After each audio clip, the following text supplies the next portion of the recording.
Agora sim, vamos abrir as Santas Escrituras, na primeira epístola de Paulo aos Coríntios, capítulo 15, versículos 1 ao 4, e depois nós vamos ler também Mateus, Evangelho de Jesus Cristo, escrito por Mateus, capítulo 6, do versículos 16 ao 18. Vamos ler a primeira epístola de Paulo aos Coríntios, capítulo 15, versículos 1 ao 4, perdão.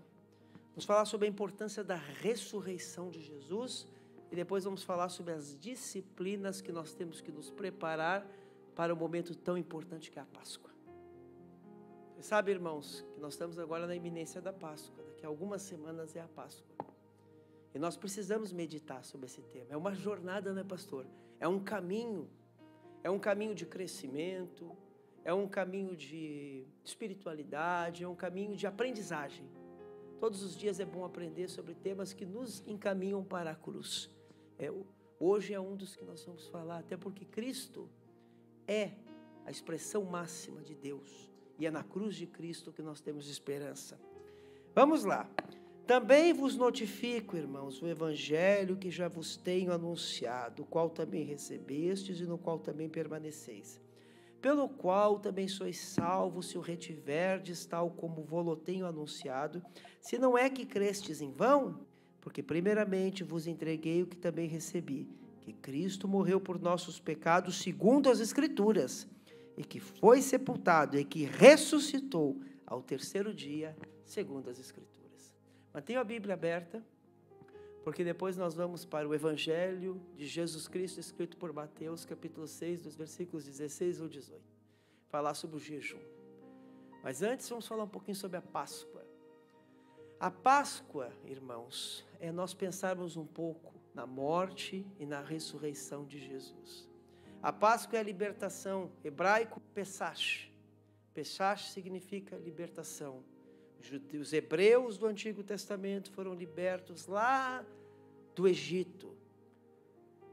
E quando eles foram libertados do Egito, eles entenderam aquilo como uma libertação da opressão que eles passaram lá por mais de 4 séculos. Então, Páscoa é passagem e é libertação, no contexto hebraico. Vamos transportar para o contexto cristão. Páscoa é uma tradicional comemoração onde nós lembramos da morte, vida e ressurreição, morte e ressurreição de Jesus Cristo. Na sexta-feira é o dia em que celebramos a morte de Jesus na cruz, e por fim com a chegada do Mashama, que é em hebraico dia 1º, ou domingo, como ficou conhecido, os cristãos celebram a ressurreição de Cristo e a sua primeira aparição entre os discípulos.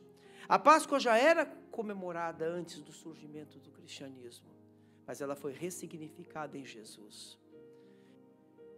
Havia algumas festas em Israel, festa das colheitas, das primícias, a Páscoa, eram festas importantes onde os salmos eram lidos perante o povo. Os salmos eram um livro de cânticos lido nas grandes festas anuais de Israel, e a Páscoa era uma delas.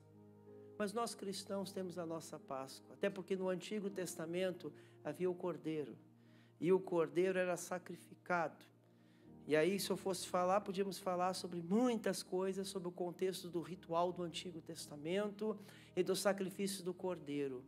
Mas uma coisa eu posso transportando para o Novo Testamento. Jesus é o Cordeiro Pascual que morreu na cruz do Calvário. Ele foi sacrificado por mim e por você. Misericórdia quer e não sacrifício. Nós não precisamos mais de sacrifício, porque Cristo já pagou na cruz do Calvário. Mas nós precisamos das disciplinas. Espiritualidade vem quando eu compreendo a graça. Jesus é a extensão maior da graça de Deus. Quando eu compreendo a Páscoa em Cristo, eu compreendo que todo dia eu tenho que me tornar parecido com Jesus, porque Ele morreu numa cruz do Calvário, Ele se esvaziou de si mesmo, é um processo que chama-se kenosis, esvaziamento de si mesmo. Ele se esvaziou de si, para que eu e você possamos ser cheios da presença dEle. É a expressão que está ali, graça sobre graça, é a presença de Deus na minha e na sua vida. Então, originalmente, a Páscoa foi iniciada pelos hebreus, e no cristianismo, passou a ser comemorada com um novo significado. E nós lembrarmos da morte e da ressurreição de Jesus. Vamos falar na primeira epístola de Paulo aos Coríntios, capítulo 15, versículo 3. E ele ressuscitou segundo as Escrituras, porque isso foi profetizado, o nascimento dele, a vida dele foi profetizada pelo profeta Isaías. Lá atrás, Isaías 9, versículo 6. E ele será chamado Maravilhoso, Conselheiro, Pai da Eternidade e Príncipe da Paz. E faltou Deus forte para complementar certinho. Irmãos, sabe por quê? Porque a minha e a sua paz foi estabelecida em Jesus, lá na cruz do Calvário, e desemboca em uma espiritualidade que nos aproxima das Escrituras. Porque quando eu sou próximo das Escrituras, eu começo a desapegar das coisas dessa vida e começo a me apegar às coisas do alto. É o que está lá escrito em Colossenses 3, buscai as coisas que são de cima, porque Cristo está lá. É isso que nós precisamos, irmãos. Esse é o motivo da nossa Páscoa. Páscoa deriva do hebraico Pesach, que eu já falei no início, que significa a passagem ou libertação dos hebreus do Egito. O êxodo deste povo do Egito por volta de 1250 a.C. trouxe libertação de um jugo de mais de 4 séculos. A Páscoa cristã, Jesus nascendo no meu e no seu coração, nos traz libertação de nós mesmos, nos traz libertação de tudo aquilo que desagrada a Deus. A partir de agora o triunfo da graça faz parte da minha e da sua vida. Isso não nos dá imunidade. Olha, a partir de agora vai dar tudo certo, não tenho mais problemas, é só uma vida maravilhosa. O Evangelho não é isso, pelo contrário. Mateus 26, 41. Quem quiser seguir após mim, negue-se a sua cruz e siga-me. Seguir a Jesus é a proposta mais maravilhosa de vida. É o maior projeto de vida que pode haver. Porque quando você segue a Jesus, você compreende que Ele é o verdadeiro sentido da Páscoa. Claro que existe a Páscoa comercial. Eu não sou contra o coelhinho da Páscoa, eu não sou contra a troca de presentes no Natal, eu não sou contra nada disso. Eu tenho árvore de Natal em casa, eu particularmente não vejo mal nenhum. Mas o centro da minha vida é Cristo. O centro desta igreja é Cristo. O centro da nossa vida é Cristo. É por Ele vivemos, por Ele nos movemos. A cruz de Cristo é o centro e a bússola de nossa vida. Então a mensagem da Páscoa não pode ser restrita ao passado. Não pode. É um feito histórico. Jesus ressuscitou lá no passado, é um feito histórico. Irmãos, Jesus renasce na minha vida e na sua todo dia. Conversão é uma, novo nascimento é um, mas todos os dias nós temos que ressignificar os nossos valores e olhar para Jesus. Irmãos, novo nascimento é um, batismo é um. Isso é ponto pacífico, isso é a doutrina básica da igreja, da fé. Mas todos os dias eu me voltar para Cristo, reavaliando a minha espiritualidade, não no contexto de conversão é uma, mas no contexto de um crescimento em Cristo é importante. Por quê, irmãos? Porque a Bíblia mesmo fala, crescer na graça e no conhecimento. Todos os dias eu tenho que desapegar de mim mesmo e tornar-me mais parecido com Jesus. Jesus é a nossa Páscoa, pois nos leva a relembrar a libertação do povo hebreu do Egito, mas em especial, relembrarmos da ressurreição de Cristo. Esse é um dos apontamentos. Até peço desculpa aos irmãos de não ter enviado os apontamentos, mas vou falando de modo muito didático para que os irmãos possam estar apontando. Jesus é a nossa Páscoa, pois nos leva a relembrar a libertação do povo hebreu, mas em especial, relembramos da ressurreição de Cristo. A Páscoa cristã nos faz ressignificar os nossos valores. Jesus continua diariamente, através do Espírito Santo, nos dando consolação, alegria e motivação. Não é o evangelho da autoajuda, porque eu não sou a favor. mas é a autoajuda do Evangelho. Precisamos todos os dias, porque todos os dias eu e você estamos lá no trabalho, passamos por uma aflição, por uma luta, por um momento de desesperança. Já aconteceu comigo. Esses dias tive uma crise de pressão alta também, por coisas que têm relação com coisas financeiras, coisas lá do trabalho. Graças a Deus, Deus abençoou. Glória a Deus por isso. Mas são coisas da vida. Se eu fosse passar esse microfone, eu tinha um pastor amigo meu, o pastor Ricardo. Foi um dos meus primeiros pastores que ele dizia assim: irmãos, que é para quem eu passar o sorvetão. Chamava de sorvetão, mas só uma brincadeira. Se eu passasse esse microfone aqui com a autorização do pastor, como é claro, cada irmão teria alguma coisa para falar no sentido de que passou por alguma aflição, por algum momento de desesperança, de dor, de aflição. Alguma coisa afligiu os irmãos, porque também me aflige e aflige a cada um de nós. Mas a Bíblia nos ensina que nós temos que entregar aos pés de Jesus tudo aquilo que nos aflige, porque Ele tem cuidado de nós, porque o castigo que nos traz a paz estava sobre Ele, e por suas pisaduras nós fomos sarados, porque se nós aqui estamos é por misericórdia divina. Isso é Páscoa, irmãos, é a compreensão da graça de Deus na sua essência. Não é servir a Deus porque eu posso ganhar coisas ou vantagens, mas é servir a Deus porque eu tenho Ele na minha vida, e Ele sim é o maior presente que nós podemos ter. O resto é consequência. A Bíblia está clara: tendo que vestir, tendo que comer, se dê por satisfeito. A presença de Deus é a maior celebração da espiritualidade. Agora vamos entrar no ponto que eu quero convidar os irmãos a caminhar comigo hoje, falar sobre algo muito importante.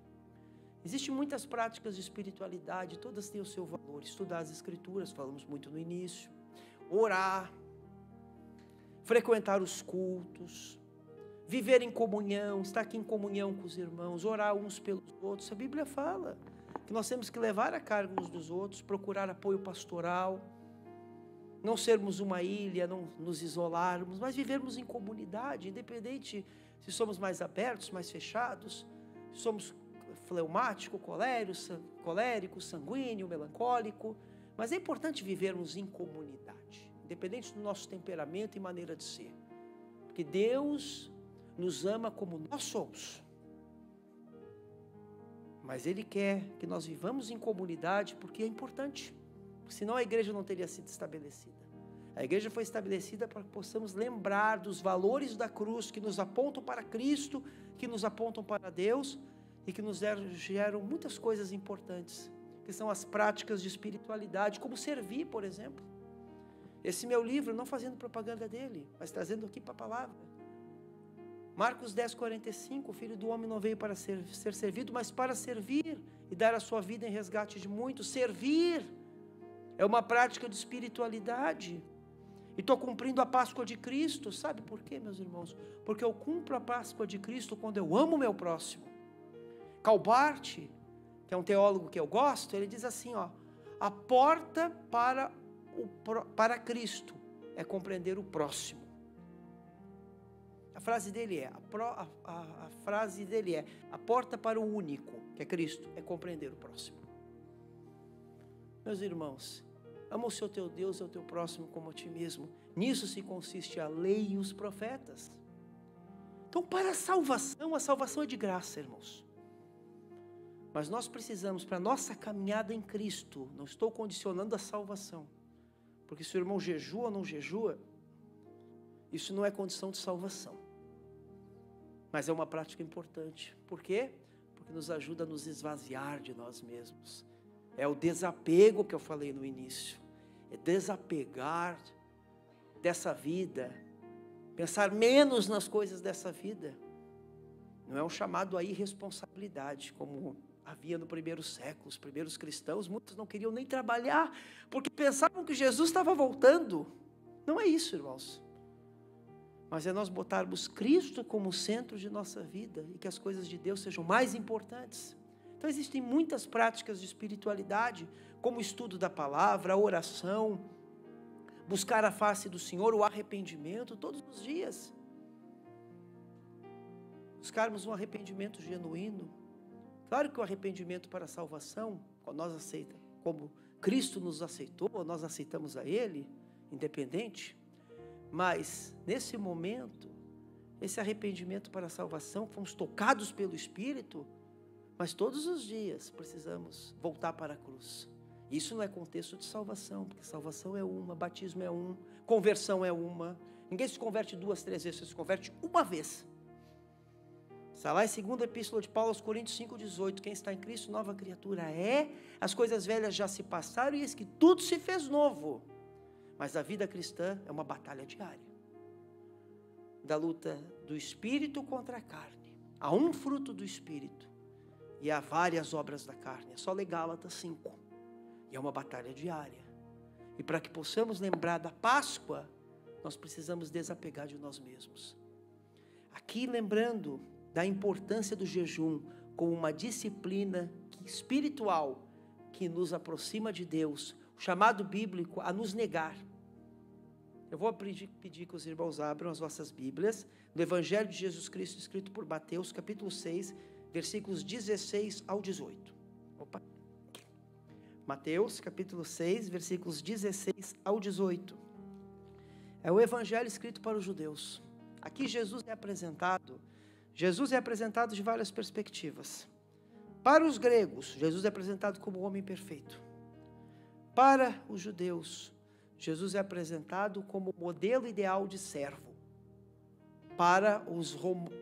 Em Marcos, Jesus é apresentado na sua justiça, mas também como servo. E João apresenta Jesus como Deus. É o único evangelho que se preocupa em apresentar Jesus como Deus. Os demais são características de Jesus para grupos, para povos, para o grego, para o romano e para o judeu. Mas o evangelho universal é o evangelho de João. Mas hoje nós vamos ler Mateus. Mateus capítulo 6, versículos 16 ao 18, está escrito assim: E quando jejuardes, não vos mostreis contristados como os hipócritas, porque desfiguram o rosto para que aos homens pareça que jejuam. Em verdade vos digo que já receberam o seu galardão. Porém tu, quando jejuares, unge a cabeça e lava o rosto, para não pareceres aos homens que jejuas, mas sim a teu Pai que está oculto. E teu Pai que vê o que está oculto, te recompensará. Meus irmãos, negar-se para encher-se de Deus. É muito importante a prática do jejum. Eu não jejuo para ser mais espiritual. Olha, eu vou jejuar vários dias para ser mais espiritual. Primeiro, o jejum tem que ter responsabilidade. Tá? Tem pessoas que gostam de jejuar muito, tem que cuidar, porque pode inclusive enfraquecer coisas no campo da saúde. Então o jejum tem que ser feito com sabedoria, para a glória de Deus e sem fanatismo. Porque o jejum que agrada a Deus não é aquele jejum que, olha, eu tenho que mostrar a todos que estou jejuando, como os judeus faziam. Havia o costume dos judeus, eles jejuavam 2 vezes por semana, na segunda e na quinta. Mas tinha um grupo um pouco mais legalista que jejuava 4 vezes. Eles gostavam de chegar na sinagoga, se demonstrar muito abatidos, para que todos percebessem que eles jejuaram. Mas o Senhor Jesus, conhecendo o coração deles, os chamou de hipócritas. E a palavra hipócrita vem do grego hipócrates, que significa ator. Jesus quer um jejum com sinceridade. A palavra sinceridade vem de sincera no grego, ou seja, limpo. Não, que sem nada que possa demonstrar uma espetacularização, ou algo que eu quero provar para os outros, ou algo que eu quero impressionar os outros. Nossa espiritualidade não é para impressionar ninguém, mas é para a glória de Deus. Então o jejum é negar-se a si mesmo, é mortificação da carne. Mortificar a nossa carne, para que possamos ter mais prazer de estar na presença do Senhor. É fácil? Não é. Não é, irmãos. Eu não estou em jejum, não vou mentir aos irmãos.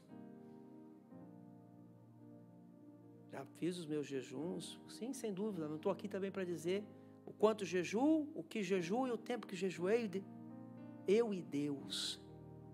Espiritualidade pessoal, irmãos. Claro que nós vivemos em comunhão, a igreja pode ter propósitos nesse sentido, é bênção, eu já participei, como tem propósitos de oração, de jejum, de estudos, tudo isso é bênção. Mas sempre se preocupe, dizer para a glória de Deus, não pensando, vou jejuar muito para ser muito espiritual. Nós jejuamos para desapegarmos de nós mesmos, para mortificar a nossa carne, para que possamos nos tornar cada dia mais parecidos por Jesus, através da palavra, através da oração, da convivência com os irmãos em comunhão, através da palavra pastoral, do pastoreamento. Quando nós entendemos que já não vivo mais eu, mas Cristo vive em mim. Por isso que o jejum é importante, porque o jejum é um convite a negar-se a si mesmo. Irmãos, nós estamos vivendo uma sociedade hoje, e em algumas igrejas por aí também tem muito isso, que se fala muito em a pessoa receber, em ser muito próspera. Meu irmão, a maior prosperidade que nós podemos ter é a prosperidade espiritual, é ter Deus na vida. Seja uma pessoa muito feliz, se você tiver plena convicção que você é cheio da presença do Senhor. Aliás, irmãos, essa passagem em Mateus capítulo 6 está no Sermão da Montanha, que vai de Mateus 5 a Mateus 7.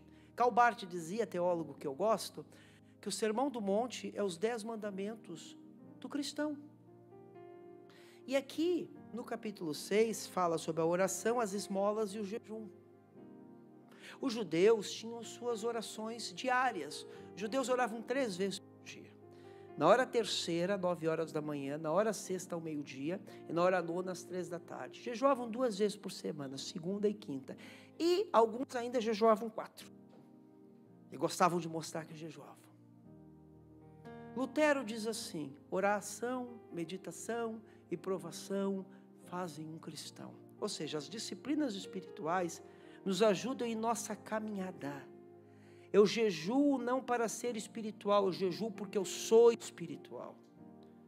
Eu não jejuo em busca de ser mais, mas eu jejuo porque eu sou, e porque eu entendo que eu tenho que desapegar de mim mesmo.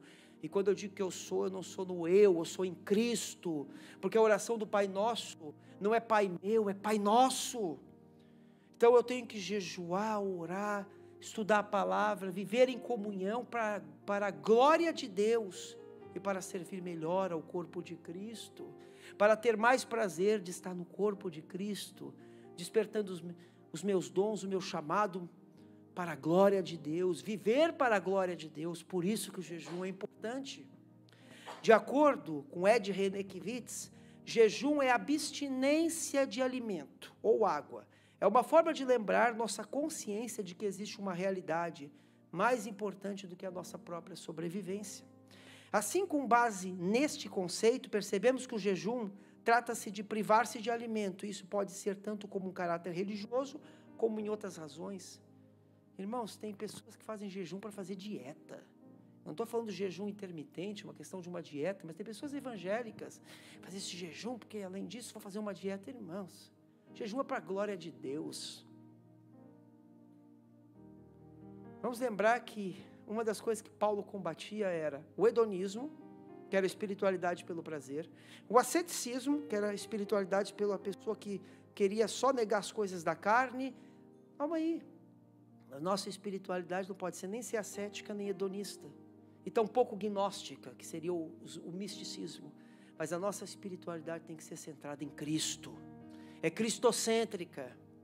Por isso que eu jejuo para a glória de Deus. Eu sirvo no corpo de Cristo para a glória de Deus. Continuando aqui, a Bíblia nos mostra que o jejum era um hábito entre o povo de Deus. Os judeus tinham esse hábito, os primeiros cristãos. E é por isso que o professor Champlin, que eu gosto muito também, nos informa que o jejum fazia parte importante da adoração judaica e depois da igreja cristã. Então os primeiros cristãos tinham a prática do jejum. Então a prática do jejum é bíblica. Mas qual é o jejum que agrada a Deus? Se essa passagem está no contexto do Sermão do Monte, logo é porque tem sua importância. Só que os judeus tinham um jejum anual, onde eles se humilhavam e faziam o seu modelo de jejum atual. Está lá em Levítico 16, 31. Só que, chegando no Novo Testamento, o jejum tinha perdido o seu significado. Porque os judeus gostavam de mostrar quem jejuava mais. É como a oferta da viúva pobre. Ela deu mais do que todos aqueles que deram. Mas como? Ela deu uma lepta, que era a moedinha mais simples que tinha na época. Era uma espécie de cêntimos da época. Mas como assim? Quem dá um cêntimo dá mais do que quem dá milhões de euros, 1.000 euros, enfim, sei lá. Não, irmãos, porque ela deu o seu melhor. Ela deu com o coração. Ela não deu para obter. Ela deu porque ela sabe que ela tem que servir a Deus com o seu melhor, compartilhar. Ela tinha prazer em ofertar. Espiritualidade, irmãos, não vem pelo muito orar, jejuar ou ler a Bíblia, mas é pelo quanto Deus domina de mim. Aí sim eu vou jejuar, vou orar e vou ler a Bíblia com prazer, porque isso vai ser uma prática de espiritualidade na minha vida. E essa caminhada é importante. E o que eu falei não anula a disciplina, porque é uma disciplina do cristão. Nós precisamos ter essa disciplina, irmãos. Mas quem nos vence para ter essa disciplina é o Senhor.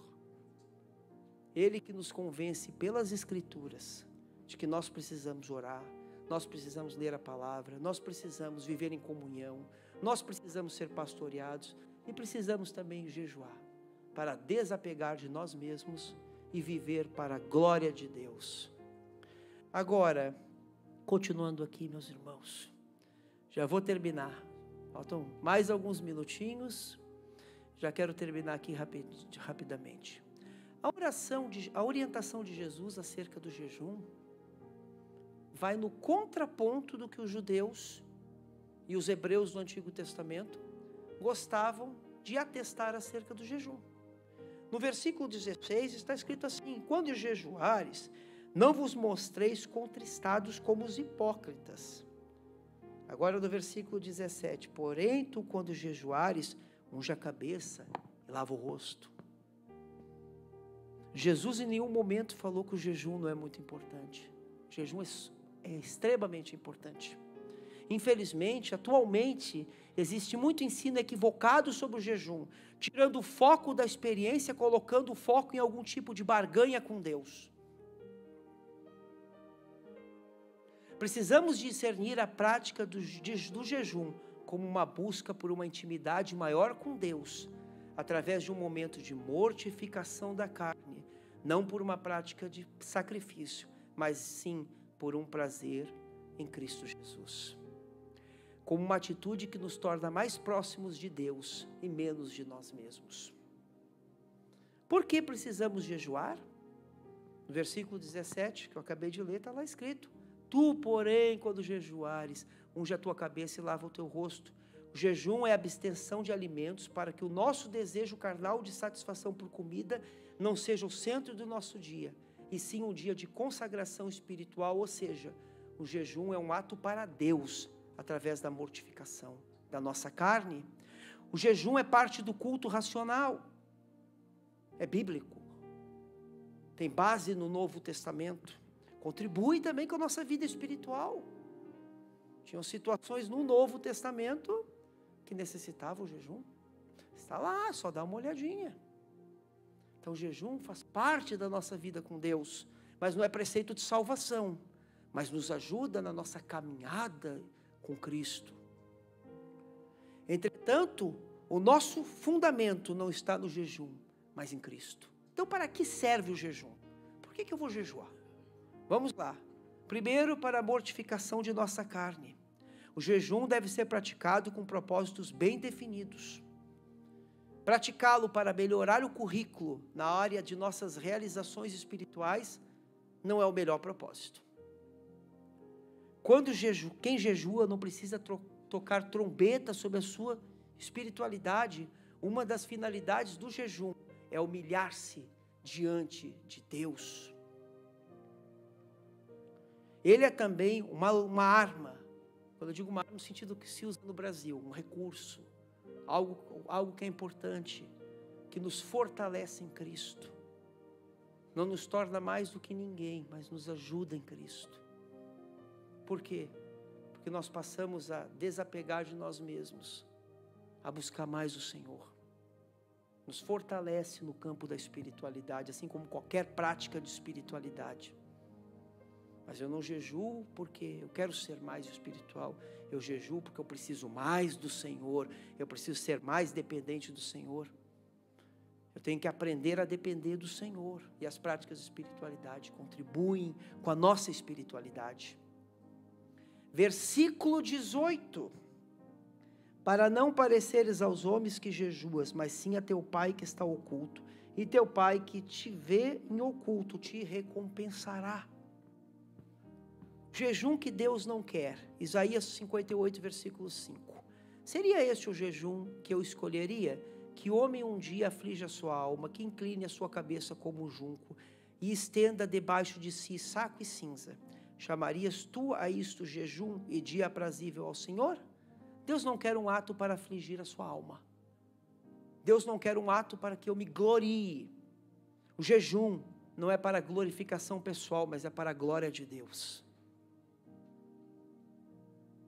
Eu não jejuo para demonstrar que sou melhor. Eu jejuo porque Ele é melhor. E Ele vive em mim. E Ele me ajuda, me fortalece e me dá a sua graça. E pela sua graça eu vou praticar o jejum, porque eu compreendo que o jejum vai me ajudar a mortificar a minha carne e a todo dia estar mais próximo do Senhor. Irmãos, jejue de acordo com suas forças. A Bíblia fala que a gente não deve fazer nada além de nossas forças. Tem que ter cuidado e equilíbrio na prática, na parte do jejum. Muitas pessoas quiseram fazer jejuns radicais e pode gerar problemas de saúde. O jejum não é para uma prática radical de vida, mas é uma prática de espiritualidade que contribui com a nossa caminhada em Cristo Jesus. Por isso também, por ser algo que você se abstém da comida, tem que ter muito equilíbrio, porque todos nós precisamos nos alimentar, não só espiritualmente, mas fisicamente, porque é a base da nossa vida. É aquela pessoa que diz assim: olha, estou doente, vou orar, Jesus vai me curar. Calma aí, vai ao médico também, seja maduro na fé, eu uso remédios, não vá para o fanatismo. Graças a Deus posso falar aqui com tranquilidade, sei que a CCLX é uma igreja muito equilibrada nesse sentido, porque tem muitas igrejas que vendem aquela ideia da teologia da prosperidade e da confissão positiva, e radicalizam nesse sentido. Meus irmãos, Jesus não quer radicalização nesse sentido. Tudo isso faz parte de uma caminhada com equilíbrio e moderação em Cristo. Continuando, o jejum que Deus quer. Então vamos lá agora ver o jejum que Deus quer. Porventura, não é este o jejum que escolhi? Que soltes as ligaduras da impiedade, que desfaças as ataduras do jugo e que deixes livres os oprimidos, e despedaces todo o jugo. Porventura não é também que repartas o teu pão com o faminto, e recolhas em casa os pobres abandonados, e quando vires o nu o cubras, e não te escondas da tua carne? Significa, quando eu mortifico a minha carne, quando eu me torno mais parecido com Jesus, eu passo a amar mais os meus irmãos. Então o objetivo do jejum também é contribuir para que todos os dias eu me torne mais parecido com Jesus, e que eu tenha mais expectativa na Páscoa, na vida cristã, na vida com Deus. Nós vamos ter a Páscoa agora, uma caminhada, pensar na caminhada da cruz. Nunca jejuei, irmão, não se culpe por isso, o Evangelho não precisa de culpa, mas é uma prática importante. Se nunca jejuou, é uma parte importante. É como ler a Bíblia todos os dias. Jejuar todos os dias, não. Aí já é diferente. Por favor, coloco tudo com muito equilíbrio, porque eu gosto muito disso e sei que a nossa igreja aqui é uma igreja muito abençoada e muito coerente nesse sentido. Mas um momento de jejum, uma prática de espiritualidade de acordo com a sua força, uma mortificação para a glória de Deus é importante. Mas sempre peço orientação pastoral, orientação da igreja nesse sentido. É um momento importante. Todas as práticas de espiritualidade nos aproximam do Senhor e tem como objetivo mortificar a nossa carne e nos tornar um pouquinho mais parecido com Ele. Claro que estatura de varão perfeito só lá na glória. Mas todos os dias é uma caminhada. E por que eu estou falando sobre o jejum? Porque Deus não quer de nós um ato de publicação do nosso sofrimento, como faziam os hebreus no Antigo Testamento, e sim que oremos e jejuemos, para que as ligaduras da impiedade sejam todos os dias diminuídas de nossa vida, que todos os dias nós nos tornemos mais parecidos com Jesus, através de atos de amor ao próximo, porque tudo isso está lá escrito no contexto do Sermão da Montanha. E o Sermão da Montanha expõe a ética de Cristo, e isso nos conduz para a Páscoa. Por que falei tudo isso? Para lembrarmos da Páscoa. Porque o jejum também é uma forma de nós negarmos a nós mesmos, nós procurarmos nos aproximar mais de Cristo, mortificar a nossa carne e nos preparar para algo tão positivo que é a Páscoa. Não estou colocando como prática de salvação, irmãos. Fiquem tranquilos. Quem nunca jejuou, Jesus está na sua vida e a salvação é pela graça. Nem se preocupe quanto a isso. Enfim, estamos no período de preparação para a Páscoa e o nosso objetivo em jejuar é se tornar mais parecido com Jesus. A Páscoa cristã nos faz ressignificar os nossos valores. Dale A. Evans, que é um pensador, ele diz assim, passei a maior parte da minha vida procurando o pote de ouro no final do arco-íris. Então, finalmente, eu o encontrei aos pés da cruz. No Antigo Testamento está escrito assim, uns confiam em carros, outros confiam em cavalos, mas nós faremos menção do Senhor. Que o Senhor seja o centro da nossa vida. O cavalo e o carro eram o materialismo. Carro não era como os de hoje, claro, carro puxado a cavalo, que conduzia o faraó, os imperadores, as pessoas com mais destaques, generais e assim por diante. E havia muitos colecionadores. Que a nossa vida não esteja no materialismo, mas que nós entendemos que todos os dias nós precisamos ressignificar a nossa vida e nos tornarmos mais parecidos com Jesus, porque eu e você já fomos conquistados por Ele na cruz, mas a vida cristã é uma batalha diária. Salvação é de graça, mas a vida cristã é um desafio. Todos os dias somos desafiados em nossas convicções. Ser cristão aqui é maravilhoso, todo mundo aqui é uma igreja abençoada, é uma igreja de pessoas que estão aqui ouvindo uma palavra, e olha, ouvem palavras maravilhosas todos os domingos pelo nosso pastor, por outros irmãos e pastores que aqui pregam. Tudo isso é muito bom, mas a vida cristã é um desafio, é lá fora.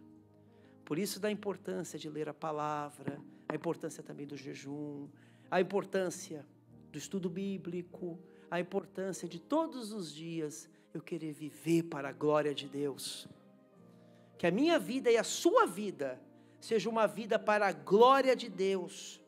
Precisamos compreender que para apresentarmos a Páscoa cristã, precisamos demonstrar o amor de Cristo para com todos.